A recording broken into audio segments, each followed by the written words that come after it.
क्या आपकी अच्छाई ही आपकी सबसे बड़ी कमजोरी बन गई है? क्या आपने कभी महसूस किया है कि आप जितने अच्छे बनते जाते हैं, लोग आपका उतना ही फायदा उठाने लगते हैं? आप मना नहीं कर पाते, हर किसी की मदद करते हैं, लोग आपकी तारीफ भी करते हैं, लेकिन जरूरत पड़ने पर सबसे पहले आपको ही इस्तेमाल करते हैं।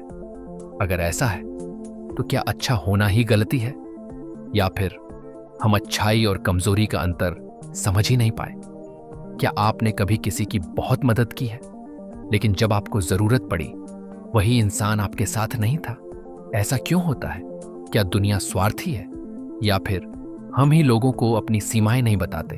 अगर मैं कहूं कि आपकी अच्छाई नहीं बल्कि ना कह पाने की आदत लोगों को आपका फायदा उठाने का मौका देती है, तो शायद इस सवाल का जवाब आचार्य चाणक्य ने सदियों पहले ही दे दिया था। चाणक्य का मानना था कि दयालु बनो, लेकिन इतने सरल मत बनो कि लोग तुम्हें साधन समझने लगें। उन्होंने कभी यह नहीं कहा कि लोगों की मदद मत करो। उन्होंने यह सिखाया कि मदद वहां करो जहां उसका सम्मान हो, क्योंकि जिस अच्छाई की कोई कद्र न करे वह धीरे धीरे आपकी सबसे बड़ी कमजोरी बन सकती है। लेकिन ऐसा क्यों होता है? आधुनिक मनोविज्ञान इसे पीपल प्लीजिंग बिहेवियर कहता है। कुछ लोगों को सबको खुश रखने की इतनी आदत हो जाती है कि वे अपने मन की आवाज सुनना ही बंद कर देते हैं। वे हाँ इसलिए नहीं कहते क्योंकि वे करना चाहते हैं। वे हाँ इसलिए कहते हैं क्योंकि उन्हें ना कहने से डर लगता है। डर कि कहीं लोग उन्हें बुरा इंसान न समझ लें, डर कि कहीं रिश्ता खराब ना हो जाए, डर कि कहीं लोग उन्हें स्वार्थी ना कह दें। और यहीं सबसे बड़ी गलती शुरू होती है। जरा अपने कार्यालय के बारे में सोचिए। जो व्यक्ति हर काम के लिए सबसे पहले हाँ कहता है, कुछ महीनों बाद सबसे ज्यादा अतिरिक्त काम उसी के पास क्यों होता है? क्या वह सबसे योग्य है? जरूरी नहीं। अक्सर लोग उसी से काम मांगते हैं जो कभी मना नहीं करता। रिश्तों में भी यही होता है।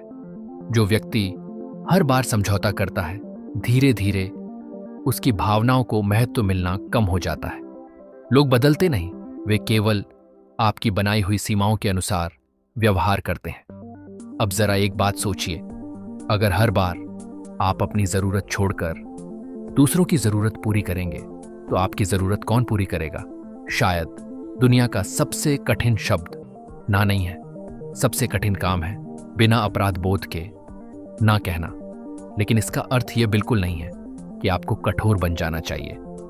चाणक्य कठोरता नहीं, विवेक सिखाते हैं। वे कहते हैं विश्वास करो लेकिन आंखें खुली रखकर, मदद करो लेकिन अपनी कीमत पर नहीं, दयालु बनो लेकिन अपनी सीमाएं तय करके। तो अगली बार जब कोई आपसे कोई ऐसी अपेक्षा करे जो आपके लिए सही नहीं है, तो तुरंत उत्तर मत दीजिए। बस एक सवाल अपने आप से पूछिए, क्या मैं ये काम प्रेम से कर रहा हूं या केवल सामने वाले को नाराज होने से बचाने के लिए?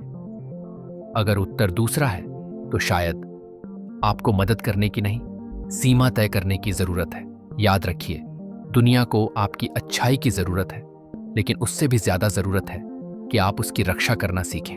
क्योंकि अच्छे लोग हारते नहीं हैं, वे तब हारते हैं जब वे अपनी अच्छाई और अपनी कमजोरी के बीच का अंतर भूल जाते हैं।